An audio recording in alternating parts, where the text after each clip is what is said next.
of Pediatrics says hand, foot, and mouth disease cases are on the rise. Doctors say it's a very contagious virus, with those infected developing a rash on their hands, the bottom of their feet, and painful ulcers. Health experts say the best way to prevent is good hand hygiene for both kids and adults. That just like anything else on the planet, this virus is just trying to eke out a living, and so it spreads. Washing your hands. Make sure that you teach your kids how to wash their hands properly, how to stay safe, and hopefully they'll be just fine. Now, there's no treatment or vaccine for hand, foot, and mouth disease. Health experts say parents should simply keep a watchful eye on their kids and see a doctor if they become ill. Well, nothing is as refreshing as an ice cream cone on a hot summer night. Ain't that the truth? And it seems Froyo's making a comeback. Fox 5's Kendall Green has the scoop or the swirl on this frozen yogurt renaissance. Plain with passion fruit. The higher the temps, the stronger the demand for some delicious Froyo. Where on a hot summer day, the line wraps around the corner of Butterfield Market on the Upper East Side. I've heard so much about it, and I really wanted to try the frozen yogurt, and it looks divine. But we know even with the line, looks can be deceiving. So we wanted to find out if the Froyo's worth the wait. Oh, that is delicious. It delivers, huh? Delivers. Alik and Alexis say they're already fans of the treat, re-emerging itself in the spotlight again after dipping into the shadows since its prime in the mid-2000s. The owners of Butterfield Market were ahead of the trend then and say it's still great for business now. The summertime, we do maybe about 10-15% of business. So it does very, very well. So great, Rachel Sugar wrote an article about it in New York Magazine. It's playful.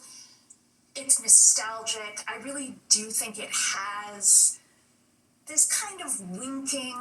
Obviously, it's not a health food, but it's like you don't have to feel bad about it. It was the tart froyo.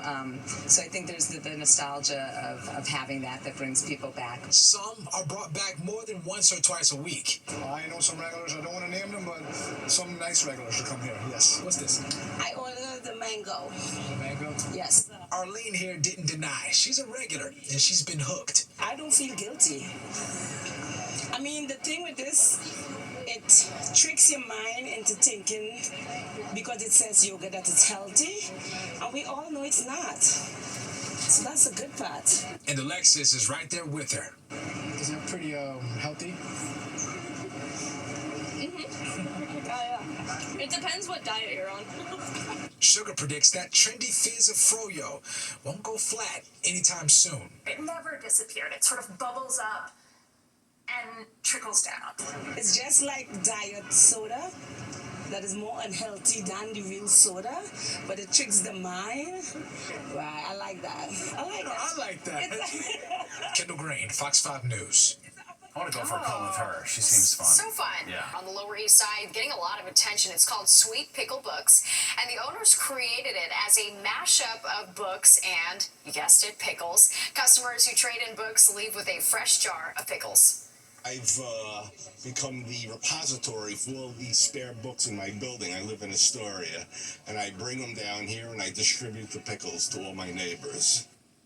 The store has been open for 5 years and has some high-profile customers like Harry Styles and Olivia Wilde. The shop takes donations on Tuesdays and Wednesday from 10 to 8 p.m., and customers exchange 5 or more books for a jar of pickles. Brilliant. And States is fast-tracking an effort to extend its energy dominance into space. All right, President Trump's transportation secretary is pushing a nuclear reactor on the moon. Fox's Mike Emanuel is in Washington with the latest.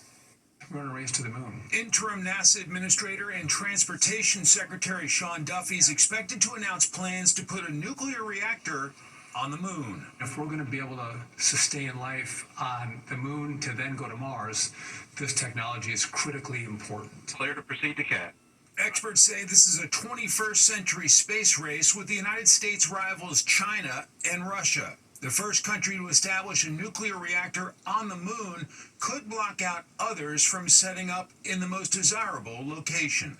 Everyone's sort of headed to the lunar South Pole right now, where we think the most water ice is. Liftoff. Air and Space Law Professor Michelle Hanlon says the U.S. must focus on this competition. I don't think China is currently outpacing us, but I do think they can easily outpace us at this point. What we've seen from China is that they have a very steady pace in space, and they have the commitment to space. This plan to put a nuclear reactor on the moon is considered by experts a natural progression of human exploration of space, something President Trump laid out in this year's inaugural address.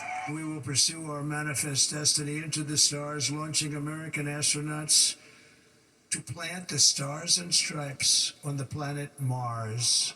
It is expected that NASA will seek input from private industry over the next 2 months, with the expectation that China is seeking to put humans and a nuclear reactor on the moon in the next 5 years.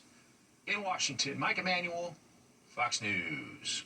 All right, and there's more of the 10 o'clock news straight ahead.